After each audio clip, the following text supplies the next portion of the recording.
Primeira Carta de Pedro, capítulo 1. Eu, Pedro, sou um apóstolo em missão por Jesus, o Messias, escrevendo aos exilados dispersos nas regiões do Ponto, da Galácia, da Capadócia, da província da Ásia e da Bitínia. Não falta ninguém. Ninguém foi esquecido. Deus, o Pai, está de olho em cada um de vocês e decidiu, pela obra do Espírito, mantê-los obedientes por meio do sacrifício de Jesus. Que tudo de bom seja enviado da parte de Deus a vocês. Que Deus nós temos! E como somos felizes em tê-lo, o Pai do nosso Senhor Jesus. Pelo fato de Jesus ter ressuscitado dos mortos, recebemos uma vida nova e temos tudo na vida, até mesmo um futuro no céu, que começa agora. Deus está atento a nós e ao futuro. O dia em que vocês terão tudo isso, vida restaurada e integral, está chegando. Sei quanto vocês se sentem bem com isso, ainda que nesse meio tempo tenham de enfrentar todo tipo de provação. O ouro puro passado pelo fogo sai comprovadamente puro. A fé genuína que passa pelo sofrimento sai comprovadamente genuína. Quando Jesus consumar tudo, será a fé que vocês têm, não o ouro, que Deus vai apresentar como prova da vitória dele. Vocês nunca o viram, mesmo assim o amam. Vocês ainda não o veem, mesmo assim confiam nele, rindo e cantando.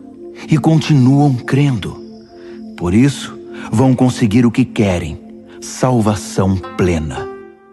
Os profetas que previram o presente momento fizeram muitas perguntas acerca do dom da vida que Deus estava preparando. O Espírito do Messias já havia revelado antes que o Messias passaria por sofrimento seguido de glória. Eles queriam saber quem e quando. Tudo que informaram a eles foi que estavam servindo vocês, que por ordem do céu agora ouvem por vocês mesmos, por meio do Espírito Santo, a mensagem do cumprimento daquelas profecias. Percebem como são privilegiados? Os anjos dariam qualquer coisa para se envolver nisso. Por isso, arregassem as mangas. Ponham a mente para funcionar e estejam prontos para receber o dom que está para chegar com a vinda de Jesus. Não se acomodem aos velhos caminhos do pecado, quando vocês só faziam o que queriam. Naquele tempo, vocês não conheciam nada, mas agora conhecem. Como filhos obedientes, andem no caminho da vida moldado pela vida de Deus, uma vida ativa e cheia de santidade. Deus disse: eu sou santo, então sejam santos. Vocês pedem ajuda a Deus e Ele atende. É um bom pai. Mas não se esqueçam de que é também um pai responsável e não vai deixar que vocês vivam na lama. A vida de vocês é uma jornada que deve ser empreendida com uma profunda consciência de Deus. Custou muito caro para Deus tirá-los daquela vida sem rumo e vazia em que vocês foram criados. Ele pagou com o sangue sagrado de Cristo. Vocês sabem disso. Ele morreu como um cordeiro sem culpa. E não foi algo impensado.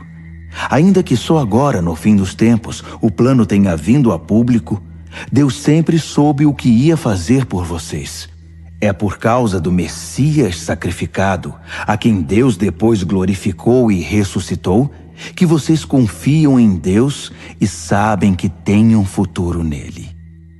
Agora que vocês purificaram a vida por meio da verdade, amem-se uns aos outros, como se a vida de vocês dependesse disso. A vida nova que possuem não é como a velha vida. O velho nascimento de vocês veio de semente mortal. O novo nascimento vem da palavra viva de Deus. Pensem nisto. Uma vida concebida pelo próprio Deus. Foi por isso que o profeta disse: a vida velha é como a grama. Sua beleza se vai como as flores do campo. A grama seca, as flores murcham, e a palavra de Deus continua e continua para sempre. Essa é a palavra que concebeu a nova vida em vocês. 1 de Pedro, capítulo 2. Por isso, limpem a casa. Tratem de varrer tudo que é malícia, fingimento, inveja e comentários maldosos. Vocês já provaram de Deus. Agora, como bebês de colo, bebam a pura bondade de Deus e assim crescerão maduros e completos em Deus. Bem-vindos à pedra viva, a fonte da vida. Os pedreiros olharam para ela e a desprezaram, mas Deus lhe deu um lugar de honra. Apresentem-se como pedras para a construção de um santuário cheio de vida, em que servirão como sacerdotes, oferecendo a Deus vidas aprovadas por Cristo. As Escrituras dizem: Vejam, estabeleço uma pedra em Sião, uma pedra de canto em lugar de honra. Quem tem essa pedra como base nunca irá se arrepender. Para quem confia nele, ele é a pedra de que podemos nos orgulhar. Mas para aqueles que se recusam a confiar nele, a pedra que os pedreiros rejeitaram é agora a principal pedra de fundação. Para quem não confia, ela é uma pedra de tropeço, uma rocha bloqueando o caminho. Eles tropeçam e caem, porque se recusam a obedecer como foi predito. Mas vocês são os escolhidos de Deus, escolhidos para a alta vocação do trabalho sacerdotal e para serem um povo santo. São instrumentos de Deus para fazer sua obra e falar por Ele, e para contar a todos quanta diferença Ele fez na vida de vocês. De nada para alguma coisa, de rejeitados para aceitos. Amigos, este mundo não é a casa de vocês. Por isso não se sintam à vontade nele. Não deem espaço para o ego à custa da sua alma.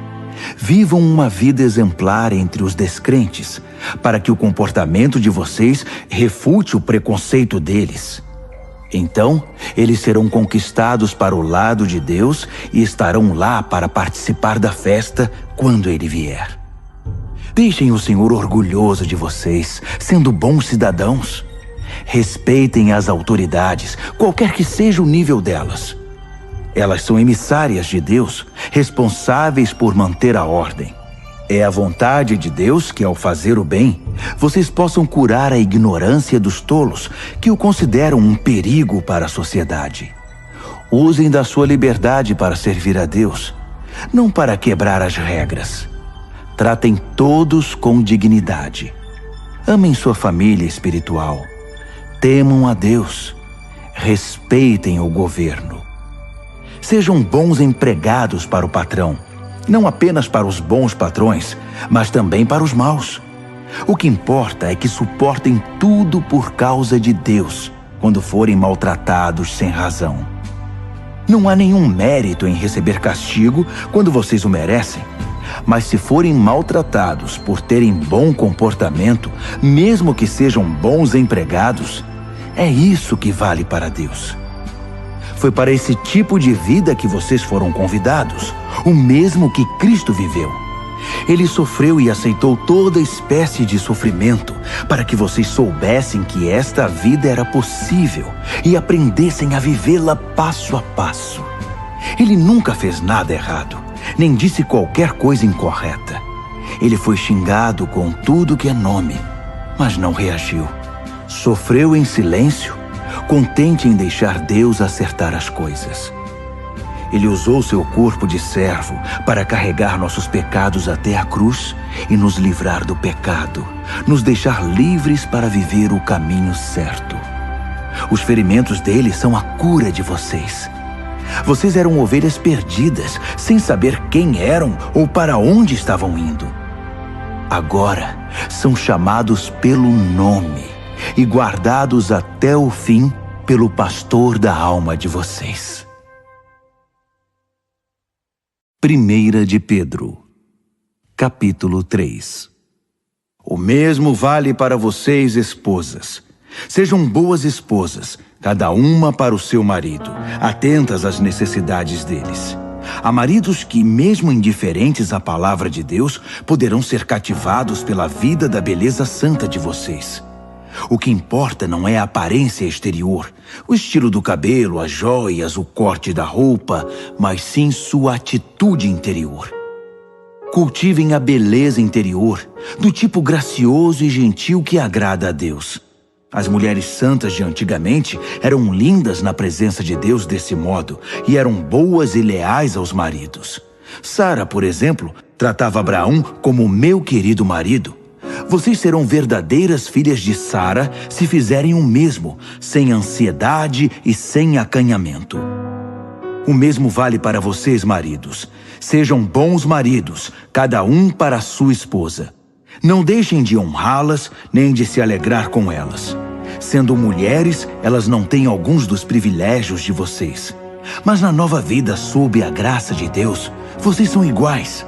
Portanto, tratem a esposa iguais a vocês, para que suas orações não sejam daquelas que nem passam do teto. Resumindo, sejam agradáveis, simpáticos, amáveis, compassivos, humildes. Isso vale para todos, sem exceção. Nada de retaliação, nada de língua afiada para o sarcasmo. Em vez disso, abençoem, que é a obrigação de vocês. Assim serão uma bênção e também receberão bênçãos. Quem quer abraçar a vida e ver dias cheios de bem, eis o que tem de fazer. Não diga nada maldoso ou capaz de ferir. Despreze o mal e cultive o bem. Persiga a paz com todo empenho. Deus aprova tudo isso, ouvindo e respondendo bem ao que é pedido. Mas volta as costas para os que fazem o mal. Se vocês fazem o bem com o coração e a alma, quem os impedirá? Ainda que sofram por causa disso, é o melhor para vocês. Não deem uma segunda chance à oposição. Em condições favoráveis ou desfavoráveis, mantenham um coração atento em adoração a Cristo, Senhor de vocês. Estejam prontos para falar e explicar a qualquer um que perguntar por que vocês adotaram esse estilo de vida, sempre com a maior gentileza. Tenham uma consciência tranquila na presença de Deus, de modo que quando as pessoas jogarem lama em vocês, não consigam sujá-los. Seus inimigos vão acabar percebendo que eles é que precisam de um banho. É melhor sofrer por fazer o bem, se é isso que Deus quer, que ser punido por fazer o mal. Afinal, o que Cristo definitivamente fez, sofreu por causa dos pecados dos outros, o justo pelos injustos. Ele enfrentou tudo isso, foi morto e ressuscitou para nos conduzir a Deus. Ele proclamou a salvação de Deus às gerações anteriores que estavam na prisão por não terem escutado. Vocês sabem que, embora Deus tenha esperado pacientemente que Noé construísse uma arca, poucos foram salvos. 8, para ser exato, salvos da água pela água. A água do batismo faz o mesmo por vocês, não por limpar a sujeira da pele, mas por apresentá-los diante de Deus com uma consciência pura por meio da ressurreição de Jesus.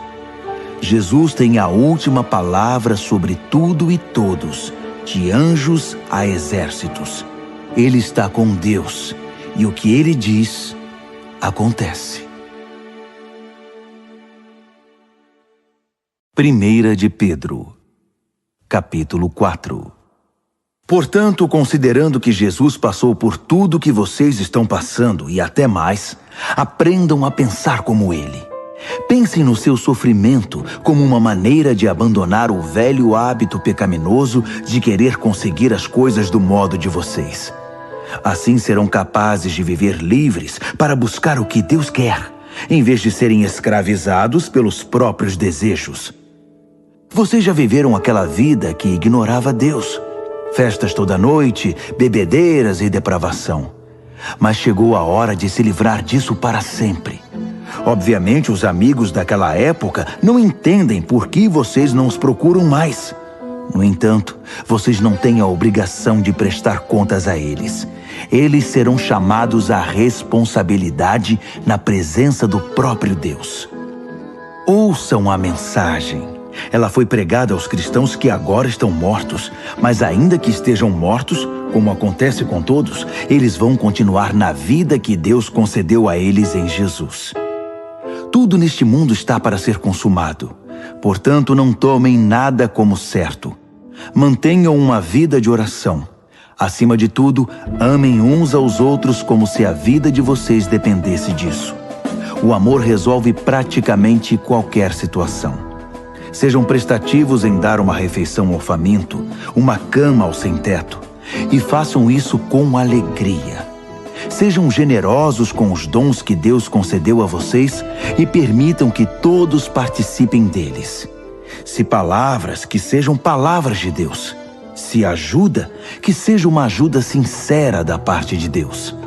Assim, a brilhante presença de Deus se tornará evidente em tudo por meio de Jesus, e Ele receberá todo o crédito, na condição de quem é poderoso em tudo, para sempre, até o fim dos tempos.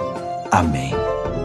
Amigos, quando a vida ficar realmente difícil, não pensem que Deus não está no comando. Em vez disso, alegrem-se, pois vocês estão passando pelo mesmo que Cristo passou. É um processo de refinamento espiritual e a glória está chegando. Se vocês sofrem abusos por causa de Cristo, considerem-se felizes. É o Espírito de Deus e sua glória em vocês que serão vistos pelos outros. Se eles os perseguem porque vocês quebraram a lei ou perturbaram a paz, é outra questão. Mas se é porque vocês são cristãos, não pensem duas vezes. Sejam orgulhosos da condição distinta refletida nesse nome. Chegou a hora do julgamento, e ele começará pela própria família de Deus. Somos os primeiros da fila.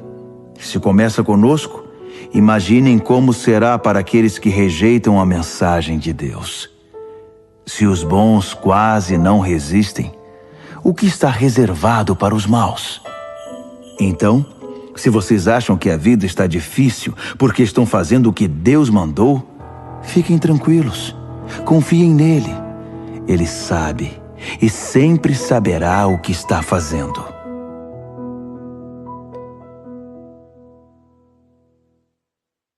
Primeira de Pedro, capítulo 5. Tenho uma preocupação especial por vocês, líderes da igreja. Sei o que é ser líder, participar dos sofrimentos de Cristo e também da glória futura. Esta é minha preocupação, que vocês cuidem do rebanho de Deus com todo o cuidado de um pastor. Não porque são obrigados, mas porque desejam agradar a Deus. Não calculando o que vão ganhar com isso, mas agindo com espontaneidade. Não como mandões, dizendo aos outros o que fazer, mas apontando o caminho com toda a gentileza. Quando Deus, que é o melhor pastor de todos, manifestar ao mundo seu domínio, Ele verá que vocês agiram corretamente e não economizará elogios. E vocês que são mais jovens devem seguir seus líderes. Mas todos vocês, líderes e liderados, devem ser humildes uns diante dos outros, pois Deus é contra os orgulhosos, mas tem prazer em pessoas simples. Portanto, contentem-se com o que são e não empinem o nariz. A mão de Deus é forte e está sobre vocês. Ele os exaltará no tempo certo.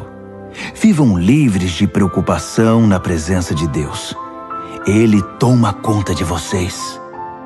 Tenham uma mente tranquila, mas estejam sempre atentos. O diabo está querendo atacar e não quer outra coisa senão apanhar vocês desprevenidos. Não baixem a guarda. Vocês não são os únicos a enfrentar momentos difíceis. Acontece o mesmo com muitos cristãos ao redor do mundo. Por isso, fiquem firmes na fé. O sofrimento não vai durar para sempre. Não na presença de um Deus generoso, que tem grandes planos para nós em Cristo, planos eternos e gloriosos. Ele vai conservá-los unidos e firmes para sempre. Deus tem a última palavra. Sim, Ele a tem. Envio esta breve carta a vocês por meio de Silas, um irmão muito confiável. Tenho a maior consideração por ele. Escrevi do modo mais claro e veemente que pude. Essa é a verdade generosa de Deus. Recebam-na de braços abertos. A igreja no exílio aqui comigo, mas nem por um momento esquecida por Deus, quer ser lembrada por vocês. Marcos, que é como um filho para mim, envia saudações. Abracem todos aí.